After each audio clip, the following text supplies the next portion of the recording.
नमस्कार दोस्तों, स्वागत है आपका अपने चैनल वीके ट्रिक्स क्लासेज में। तो आज हम पढ़ेंगे KVS NVS special educator interview के लिए और साथ ही साथ स्पेशल एजुकेटर के किसी भी एग्जाम के लिए important topic assessment and identification of CWSN अर्थात दिव्यांग बच्चों की पहचान एवं मूल्यांकन। तो आइए दोस्तों, अगर आप इंटरव्यू देने जा रहे हो और इंटरव्यू पैनल द्वारा आपको क्वेश्चन किया जाता है कि कक्षा 3 का एक बच्चा पढ़ने में बहुत कमजोर है, बार बार गलतियां करता है, लेकिन मौखिक उत्तर सही देता है, तो आप क्या करेंगे? क्या है क्वेश्चन? कक्षा 3 का बच्चा है, पढ़ने में बहुत कमजोर है, बार बार गलतियां करता है, लेकिन मौखिक उत्तर सही देता है, तो आप क्या करेंगे? इसमें अगर आप उत्तर देते हो मैं उसे कमज़ोर छात्र मानूँगा, तो ये क्या हो जाएगा? एक गलत उत्तर हो जाएगा और आप उनकी नज़रों में एक सामान्य शिक्षक के तौर पर ही रह जाओगे। तो क्या करें? तो इसका जो सही आंसर है वो होगा, सबसे पहले मैं बच्चे का असेसमेंट करूँगा, फिर ऑब्जर्वेशन, स्क्रीनिंग और अचीवमेंट टेस्ट के माध्यम से उसकी वास्तविक समस्या की पहचान करूँगा। संभव है कि बच्चे को स्पेसिफिक लर्निंग डिसेबिलिटी हो, अर्थात बच्चे को जैसे डिसलेक्सिया, डिसग्राफिया, डिसकैलकुलिया इत्यादि डिसेबिलिटी हो। स्पेशल एजुकेटर की पहचान यही है कि वह समस्या नहीं कारण खोजे। क्या है स्पेशल एजुकेटर की? वो समस्या खोजने में लग जाएगा तो फिर समाधान कैसे होगा? अर्थात वो समस्या न खोजकर कारण खोजे। तो इसका सबसे बेस्ट आंसर ये होगा कि मैं बच्चे का असेसमेंट करूंगा, ऑब्जर्वेशन स्क्रीनिंग करके अचीवमेंट टेस्ट के माध्यम से वास्तविक समस्या की पहचान करूंगा और यथासंभव है कि बच्चे को स्पेसिफिक लर्निंग डिसेबिलिटी हो तो उसका निदान करूंगा। आगे देखते हैं असेसमेंट क्या है। आखिरकार असेसमेंट है क्या? तो असेसमेंट एक व्यवस्थित प्रक्रिया है जिसके माध्यम से बच्चे की क्षमताओं, कठिनाइयों, आवश्यकताओं एवं प्रगति का पता लगाया जा सकता है। क्या है असेसमेंट? मूल्यांकन क्या है? तो यह एक व्यवस्थित प्रक्रिया है जिसके माध्यम से बच्चे की क्षमताओं, कठिनाइयों, आवश्यकताओं की प्रगति का पता लगाया जा सकता है। असेसमेंट का उद्देश्य क्या है और असेसमेंट क्यों किया जाता है?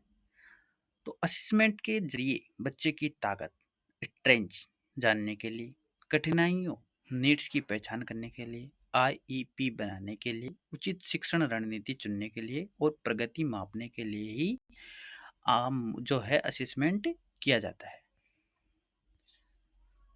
गोल्डन फॉर्मूला जो है याद रखने के, असेसमेंट लेबलिंग, असेसमेंट जो है अंडरस्टैंडिंग चाइल्ड। असेसमेंट का उद्देश्य बच्चों को दिव्यांग घोषित करना नहीं है, बल्कि उसकी शैक्षणिक आवश्यकताओं को समझना है। क्या है? असेसमेंट एक लेबलिंग लगाना नहीं है, तो फिर क्या है? अंडरस्टैंडिंग करना है, बच्चे की पहचान करना है कि बच्चा जो है किस श्रेणी में है और क्या क्या उसकी आवश्यकताएं हैं। अर्थात असेसमेंट का उद्देश्य बच्चे को दिव्यांग घोषित करना नहीं, बल्कि उसकी शैक्षणिक आवश्यकताओं को समझना है। आगे देखते हैं असेसमेंट के प्रकार। तो असेसमेंट के प्रकार कौन कौन से हो जाएंगे? स्क्रीनिंग करना सबसे पहला चरण है। स्क्रीनिंग का उपयोग जोखिम वाले बच्चों की पहली प्रारंभिक पहचान के लिए किया जाता है। पहला चरण हो गया स्क्रीनिंग। तो स्क्रीन क्यों किया जाता है?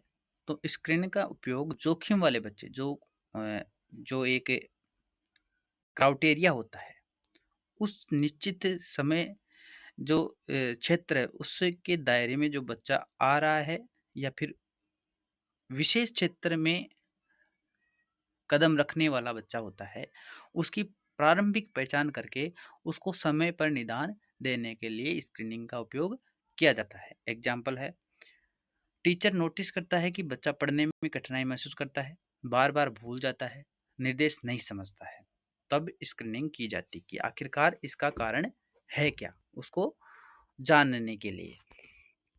आगे देखते हैं फॉर्मल असेसमेंट। पहला स्क्रीनिंग हो गया, अब दूसरा क्या है? Formal assessment. यह क्या है? असेसमेंट के प्रकार है।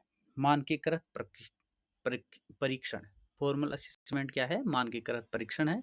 इसके अगर उदाहरण एग्जांपल्स की बात करें तो IQ test, achievement test, diagnostic test, विशेषता स्टैंडर्ड जो है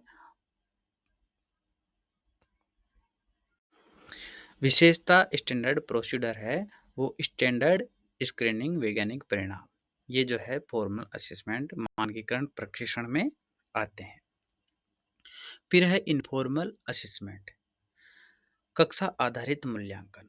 examples observation, checklist, portfolio, anecdotal record. इसके लाभ क्या है? बच्चे का वास्तविक व्यवहार देखने को मिलता है। किनके द्वारा? ऑब्जर्वेशन के द्वारा, चेकलिस्ट के द्वारा, पोर्टफोलियो के द्वारा और एनकोडोटल रिकॉर्ड के द्वारा क्या होता है? बच्चे का जो व्यवहार है वो देखने को मिल जाता है कि बच्चा किस स्थान पर है और कैसी प्रगति कर रहा है। आगे देखते हैं observation method. Interview favourite topic है। अगर आप इंटरव्यू देने जा रहे हो तो उसमें एक फेवरेट टॉपिक होगा कि आप इसको तैयार करके जाओ और इस पे से क्वेश्चन बनेगा ही बनेगा। ऑब्जर्वेशन सबसे अधिक उपयोगी की जाने वाली तकनीकों में से एक है। शिक्षक क्या देखता है? बच्चा कैसे सीखता है? साथियों से कैसा व्यवहार करता है? ध्यान कितना देता है? किस गतिविधि में रुचि है? इस अनेक प्रकार की जो गतिविधियां हैं उनका ऑब्जर्वेशन करना असेसमेंट में मूल स्थान रखता है। ऑब्जर्वेशन के प्रकार, डायरेक्ट ऑब्जर्वेशन, बच्चे को सीधे देखना। इनडायरेक्ट ऑब्जर्वेशन, पेरेंट्स से और टीचर की जानकारी लेना। डायरेक्ट में क्या है? बच्चे से सीधे पूछ लेते हैं या सीधे डायरेक्ट बच्चे को ध्यान में रख के देखा जाता है। वो इनडायरेक्ट में क्या है? पेरेंट्स और टीचर मिलकर जानकारी लेते हैं। आगे चेकलिस्ट। चेकलिस्ट व्यवहार एवं कौशलों की सूची होती है। चेकलिस्ट में क्या है कि जैसे एक चेकलिस्ट बनाते हैं, बच्चा समय पे खाना खा रहा है, यस या नो, बच्चा स्वयं से कपड़ा पहन रहा है, यस या नो, बच्चा कैसा व्यवहार कर रहा है, अच्छा या बुरा। इस प्रकार से राइट और जो गलत निशान होता है वो चेक लिस्ट के माध्यम से बना लिए जाते हैं और सारे उसमें जो भी डाउट वाले क्वेश्चन होते हैं वो लिखे होते हैं। तो चेकलिस्ट व्यवहार एवं कौशलों की सूची होती है। एग्जाम्पल्स स्किल्स यस नो के माध्यम से देखते हैं। नाम पहचानना, यस। 1 से 10 गिन सकता है, यस। अपना पता बता सकता है तो नो। इस प्रकार से हम चेकलिस्ट बनाएंगे और बच्चे की प्रगति जांच लेंगे। चेकलिस्ट से प्रोग्रेस आसानी से ट्रिक की जा सकती है। आईक्यू टेस्ट फुल फॉर्म है आईक्यू का, इंटेलिजेंस क्वांटेंट। उद्देश्य है बौद्धिक क्षमता का आकलन। सामान्य आईक्यू कितनी होती है? तो सामान्य आईक्यू 90 से 110 होती है। केवल आईक्यू देखकर बच्चे का निर्णय नहीं किया जाता। इंटरव्यू रिमाइंडर है ये कि केवल आईक्यू देखकर बच्चे का निर्णय नहीं किया जा सकता। अडेप्टिव बिहेवियर भी देखा जाता है कि बच्चा कैसा बिहेवियर कर रहा है, कैसा व्यवहार कर रहा है। अचीवमेंट टेस्ट क्या मापता है? बात करते हैं कि अचीवमेंट टेस्ट क्या मापता है। बच्चे ने क्या सीखा? क्या मापता है? बच्चे ने क्या सीखा। इसका उदाहरण है reading skill, writing skill, mathematics skill, learning disability पहचानने में ये जो क्या है अचीवमेंट टेस्ट उपयोगी होता है। डायग्नोस्टिक असेसमेंट, इसका उद्देश्य है समस्या का वास्तविक कारण जानना। उदाहरण देखेंगे, बच्चा पढ़ नहीं पा रहा है, डायग्नोस्टिक असेसमेंट बताएगा डिसलेक्सिया है, कम अभ्यास या फिर विजन प्रॉब्लम है। डायग्नोस्टिक असेसमेंट फिर बताएगा कि बच्चा क्यों नहीं पढ़ पा रहा है, तो इसमें डिसलेक्सिया या फिर कम अभ्यास या फिर विजन प्रॉब्लम, इसमें से क्या है? ये कौन तय करेगा? ये डायग्नोस्टिक असेसमेंट तय करेगा। स्पेशल एजुकेटर की भूमिका, एक अच्छा स्पेशल एजुकेटर को स्क्रीनिंग करनी चाहिए अर्थात प्रारंभिक जांच करनी चाहिए, असेसमेंट रिपोर्ट्स पढ़नी चाहिए और फिर जो भी उसकी जांच निकलती है, उसका मूल्यांकन निकलता है, उसकी रिपोर्ट पढ़नी चाहिए। पेरेंट्स से चर्चा करनी चाहिए कि आपका बच्चा कैसा व्यवहार करता है, किस प्रकार से बिहेव करता है, इस प्रकार की चर्चा करके पेरेंट्स से सहानुभूति लेनी चाहिए। आईईपी तैयार करना चाहिए। इंडिविजुअलाइज्ड एजुकेशन जो व्यक्तिगत शिक्षण जो प्लान होता है वो तैयार करना चाहिए। प्रोग्रेस मॉनिटरिंग करनी चाहिए और जो भी प्रोग्रेस मॉनिटरिंग है वो करनी चाहिए। अब बात करते हैं स्क्रीनिंग वर्सेज असेसमेंट की कि इन दोनों में क्या समानताएं हैं और क्या असमानताएं। स्क्रीनिंग और असेसमेंट। स्क्रीनिंग प्रारंभिक पहचान है और असेसमेंट क्या है, एक विस्तृत मूल्यांकन है। स्क्रीनिंग कम समय में हो जाती है, असेसमेंट जो है अधिक समय लेता है। स्क्रीनिंग से रिस्क का पता करता है और असेसमेंट जो है वास्तविक समस्या का पता करता है। स्क्रीनिंग जो है पहला चरण है और स्क्रीनिंग के बाद में होने वाला अगला चरण असेसमेंट है। आगे देखते हैं क्वेश्चंस जो इंटरव्यू या किसी भी एग्जाम में पूछने की अधिकांश संभावना है। असेसमेंट क्या है? बच्चे की क्षमताओं एवं आवश्यकताओं को समझने की प्रक्रिया ही क्या है? असेसमेंट है। फिर बात करते हैं कि स्क्रीनिंग क्या है। तो स्क्रीनिंग जो प्रारंभिक पहचान है या जांच है, वो जोखिम वाले बच्चों की प्रारंभिक पहचान की प्रक्रिया ही क्या है? स्क्रीनिंग है। फॉर्मल असेसमेंट क्या है? तो फॉर्मल असेसमेंट जो है मानकीकृत परीक्षणों द्वारा किया गया मूल्यांकन क्या है? फॉर्मल असेसमेंट है। इनफॉर्मल असेसमेंट के उदाहरण बताइए। तो ऑब्जर्वेशन, चेकलिस्ट और पोर्टफोलियो ये क्या है? इनफॉर्मल असेसमेंट के उदाहरण है। आईक्यू टेस्ट का उद्देश्य क्या है? तो आईक्यू टेस्ट का उद्देश्य है बौद्धिक क्षमता का आकलन करना। अब रिवीजन करते हैं। असेसमेंट का मुख्य उद्देश्य, तो असेसमेंट का मुख्य उद्देश्य होगा चाइल्ड अंडरस्टैंडिंग।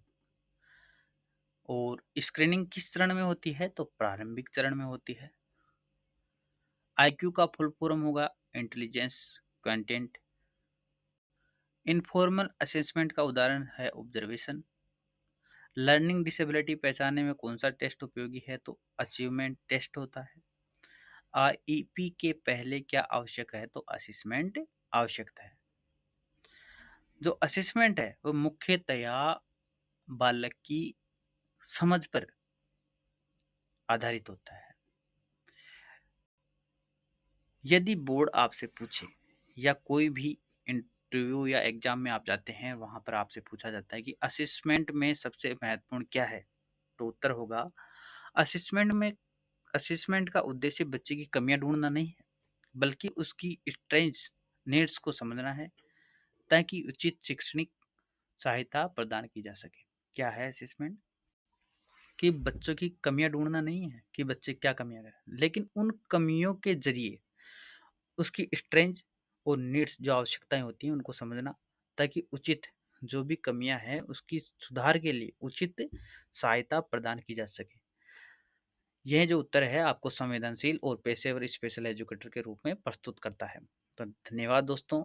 अगर आपको वीडियो पसंद आते हैं तो लाइक करो, कमेंट करो, सब्सक्राइब करो और बने रहिए अपने VK tricks classes YouTube channel के साथ।